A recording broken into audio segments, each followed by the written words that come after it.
जानी दुश्मन सी बन गई है अगर स्मृति ईरानी बोलूं तो, क्योंकि उनकी बेटी पर कांग्रेस ने कीचड़ उठाला था। इस बात को देखे बिल्कुल वो पकड़ के रहेंगी और इस बार में ही देखे बेटी का बदला लेंगी। सही बात है, देखो एग्जैक्टली।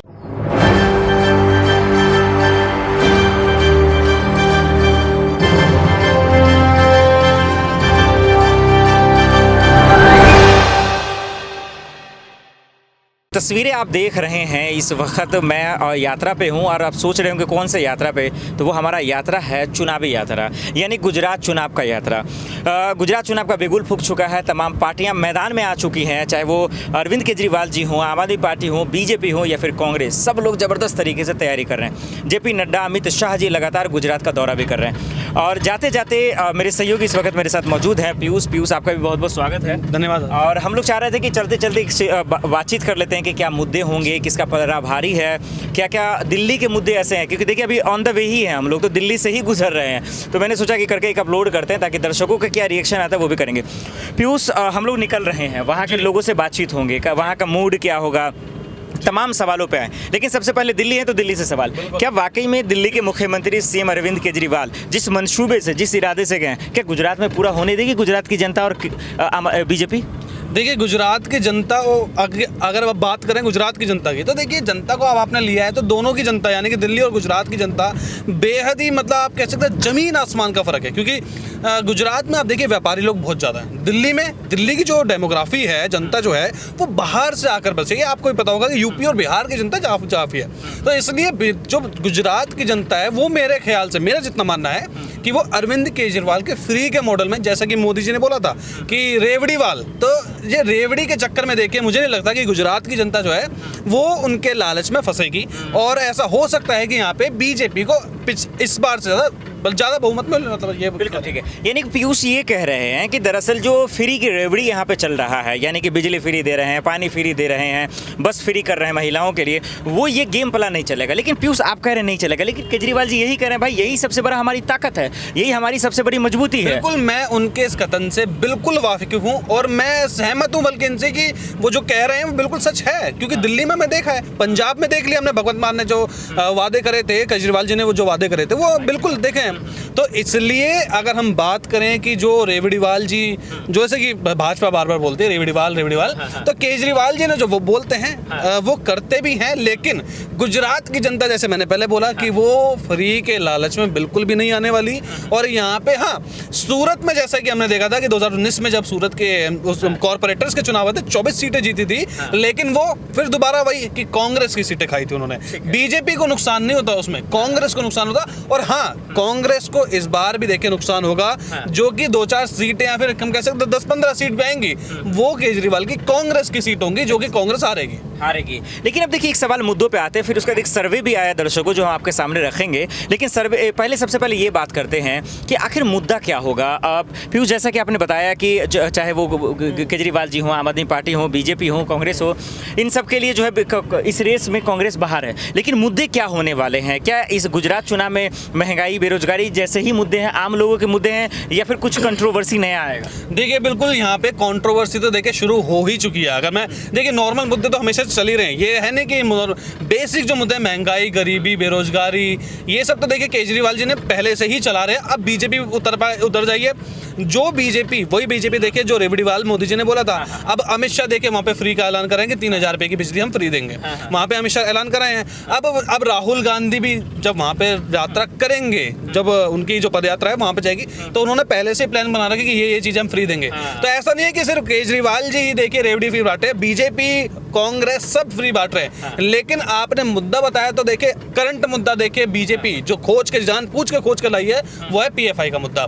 पीएफआई का मुद्दा लिख लो, वक्फ बोर्ड, क्योंकि देखिए गुजरात में हमने गोधरा देखा है। अब गोधरा से देखिए वहाँ की जो, अगर हम पहले बोल सकते थे कि जो डेमोग्राफी थी, जो कि एक सेकुलर डेमोग्राफी थी, वो थोड़ी सी बढ़ गई है, 2 खेमों में हो गई। तो इसलिए अब अब PFI का मुद्दा, वक्फ बोर्ड का मुद्दा, वहां पे सर चढ़कर बोलेगा और इस पे देखिए भाजपा वोट बटोरेगी। इसीलिए दिल्ली में भी इस मुद्दे को लेकर भूचाल मचा हुआ है। आज भी 8 जगहों पे ठिकाने पे जो है छापे मारे। जिस वक्त हम लोग निकल रहे तभी शाहीन बाग में धारा 144 भी लगा था और फ्लैग मार्च भी जो है हमारे नौजवानों का हो रहा था। चलिए मैं 2 सवालों पे आता हूँ जो अहम सवाल। पहले सर्वे पे मैं आता हूँ, लेकिन उससे पहले एक सवाल और पीयूष जो बहुत अहम सवाल है, और वो सवाल ये है कि आम आदमी पार्टी की तरफ से स्टार प्रचारक तो दिख रहे हैं, राघव चड्ढा दिख रहे हैं, मनीष सिसोदिया दिख रहे हैं, अरविंद केजरीवाल जी खुद दिख रहे हैं, लेकिन बीजेपी की तरफ से कौन होगा स्टार प्रचारक? पीयूष मैं जो जानना चाहूंगा, क्या स्मृति ईरानी होंगी? क्योंकि देखिए पश्चिम बंगाल उन्हें भेजा गया 2024 के लिए। क्या ज्योतिरादित्य सिंधिया होंगे? बीजेपी की तरफ से स्टार प्रचारक की लिस्ट में क्या होंगे? और स्मृति ईरानी को अगर मिलता है तो वो कितना बड़ा इंपैक्ट डाल पाएंगे? नहीं देखिए, स्मृति ईरानी और यहाँ पे देखिए सोनिया गांधी के बीच में अभी टकराव देखने को मिली थोड़ा टाइम पहले, और यहाँ पे फिर कांग्रेस की उनकी बेटी पे जब वो आया था काफी कांग्रेस ने उन पे कीचड़ उछाला था, उनकी बेटी पे उछाला था, फिर बाद में चीजें सॉर्ट आउट दी थी। लेकिन हाँ, यहाँ पे स्मृति ईरानी अगर उतरती हैं तो मेरे ख्याल से अरविंद केजरीवाल पे वो ज्यादा नहीं बोलेंगे। हाँ, कांग्रेस को देखिए बिल्कुल निशाने पे लेंगे, क्योंकि इस वक्त कांग्रेस से एकदम ऐसा बोलते हैं, आम भाषा में बोलते खुंदक खाई हुई बैठे हुई है वो स्मृति ईरानी। और स्मृति ईरानी अगर भाजपा की हम बात करें तो आपने बोला स्मृति ईरानी, उनके साथ साथ देखिए अमित शाह हैं। देखिए भाजपा की रणनीति में देखिए सारे ही मुख्य चेहरे हैं। हेमंत बिस्व शर्मा आ जाएंगे, यहाँ से योगी आ जाएंगे। और मैंने स्मृति ईरानी का नाम इसलिए लिया पीयूष, क्योंकि आपने देखा होगा कि जब शराब का मामला चला घोटाला, तो सबसे पहले स्मृति ईरानी ही आई प्रेस कॉन्फ्रेंस कर केजरीवाल की बैंड बजाती नजर है। इसलिए मैं पूछता हूँ कि इनका कितना इंपैक्ट पड़ेगा गुजरात चुनाव में अगर वो स्टार प्रचारक के रूप में आती है? बिल्कुल, मैं बोल रहा हूँ कि आपको सबसे पहले तो स्मृति ईरानी महिलाओं पर देखिए जो उनका जो एकदम कह सकते हैं कि जो पूरा उनका गढ़ है देखिए गुजरात में, क्योंकि स्मृति ईरानी के जो हस्बैंड है वो भी देखिए गुजरात से ही आते हैं, और उनकी जो अगर भूमि कर्म भूमि कह सकते हैं, तो इसलिए जो वहाँ की महिलाओं पर इंपैक्ट डालेगी स्मृति ईरानी काफी मजबूत होगा। बीजेपी को काफी सीट देखने जिताने के लिए काफी अहम होगा स्मृति ईरानी को। और कांग्रेस को देखिए लगातार वो देखिए उनकी बोलते हैं ना कि जानी दुश्मन सी बन गई है अगर स्मृति ईरानी बोलूं तो, क्योंकि उनकी बेटी पर कांग्रेस ने कीचड़ उठाला था। इस बात को देखिए बिल्कुल वो पकड़ के रहेंगी और इस बार में ही देखिए बेटी का बदला लेंगी। सही बात है। देखो एग्जैक्टली देखिए एक सवाल ये भी है कि जब से बीजेपी के गढ़ में अरविंद केजरीवाल की एंट्री हुई है, तो पीयूष ये कहा जा रहा है कि दिल्ली में जबरदस्ती उनके विधायकों को गिरफ्तार किया जा रहा है, जिसमें से अमानतुल्लाह खान है, मनीष सिसोदिया को परेशान किया गया, सत्येंद्र जैन को गिरफ्तार किया गया। और केजरीवाल के इस आरोपों को कैसे देख रहे हैं? क्या वाकई में इनके डर से बीजेपी कार्रवाई कर रही है या फिर कानून अपना काम कर रहा है? नहीं देखिए, अगर बात अगर डर की है तो देखिए अमित शाह को भी देखिए यहाँ पे ईडी के लिए बुलाया गया था। आसिफ जी अगर मैं बोलूँ तो उन्होंने तो बोला नहीं था कि वो कर रहे मतलब जानबूझ के हमें हराने के लिए कर रहे हैं। मोदी को भी देखिए 8-8 घंटे, अगर प्रधानमंत्री मोदी की बात करूँ तो देखिए उनको भी बुलाया गया था 8-8 घंटे। वो तो देखिए ऐसे कोई प्रेस कॉन्फ्रेंस करके नहीं बोल रहे थे कि हमें जान का खतरा या फिर ये जानबूझ के चुनाव हराने के लिए, ऐसा कुछ नहीं हुआ था। आराम से गए थे, आ गए थे, अपना हो गया था। कोई भी अगर उनके ऊपर केस होता चलता, कोर्ट है। अब ये तो है नहीं कि सारे के सारे जज मोदी की जेब में है, ऐसा तो है नहीं, क्योंकि बीजेपी के खिलाफ भी यहाँ पे देखिए काफी वो आए हैं, फैसले आए हैं, ऐसा तो है नहीं। तो इसलिए ये जब जो बातें की जा रही है केजरीवाल जी की तरफ से, अच्छा अगर मान लेते हैं देखिए उनकी तरफ से है तो हाई कोर्ट में जब सत्येंद्र जैन का बेल जो रिजेक्ट होती है वो किस ग्राउंड पे होती है? वो ऐसा तो है नहीं कि जज जानबूझ के, क्योंकि वकील पढ़े लिखे हैं, आम आदमी पार्टी के जब वकील गए हैं पढ़े लिखे, अगर कुछ होता है ऐसा बायस्ड है तो वो सुप्रीम कोर्ट जाते हैं, वो नहीं गए, उन्हें पता है कि नहीं होनी। इसलिए एग्जैक्टली मतलब ये पूरी तरह से कह रहे हैं कि ये राजनीति हो रही है। देखिए एक आखिरी सवाल की तरफ रुक कर रहे हैं, जो अहम सवाल है वो ये कि दर्शकों गुजरात का चुनाव का ऐलान अक्टूबर महीने में हो जाएगा कि कब होने हैं, शेड्यूल आ जाएंगे और फिर नेता और भी जो है अपना जान फूंकते नजर आएंगे। लेकिन उससे पहले सी वोटर का एक सर्वे आया मीडिया रिपोर्ट में, और उसमें बीजेपी 25-27 सालों से उनका कब्जा है, और सर्वे वोटर में भी आया दर्शक का आशीर्वाद उन्हें मिला, जैसा जेपी नड्डा जी कह रहे थे, उन्हें ही जीता हुआ दिखा रहे हैं। लेकिन एक चौंकाने वाली बात यह कि 2 नंबर पर आम आदमी पार्टी को दिखाया उस सर्वे में, और तीसरे नंबर पर जो है वो कांग्रेस है। फिर उस सर्वे में आप कैसे देखते हैं कि हालांकि अरविंद केजरीवाल कह तो रहे हैं कि इस बार आम आदमी पार्टी की सरकार, लेकिन सर्वे में अभी भी 1 नंबर पे बीजेपी, 2 नंबर पे आप आ रही है, तीसरे नंबर पे कांग्रेस चलेगी, कैसे देख रहे हैं? भाई देखो, जैसे मैंने पहले आपको बताया आसिफ जी कि यहाँ पे अगर आम आदमी पार्टी जीत रही है तो कांग्रेस का वोट कहीं ना कहीं, अगर कांग्रेस जा रही है तो आम आदमी पार्टी जीत रही है। ये देखो आपको भी पता, दिल्ली में हुआ, पंजाब में हुआ, अब गुजरात में होगा। लेकिन हाँ, ABP सी वोटर का जो आपने बताया सर्वे हुआ था उसमें बिल्कुल सही दिखाया कि बीजेपी पहले नंबर की पार्टी बनेगी और पिछली बार से जितनी सीट आई थी उससे ज्यादा आएगी। और लेकिन आम आदमी पार्टी जीत तो नहीं पाएगी, हाँ, लेकिन उनके सीट देखिए 10 से 20 के अंदर सीट आ सकती है उनकी, ये देखिए पक्का है। प्रिडिक्शन में एक आखिर में लेता हूँ, प्रिडिक्शन आप पीयूष आपका क्या रहेगा बीजेपी का और आम आदमी पार्टी का? आम आदमी पार्टी को कितनी सीटें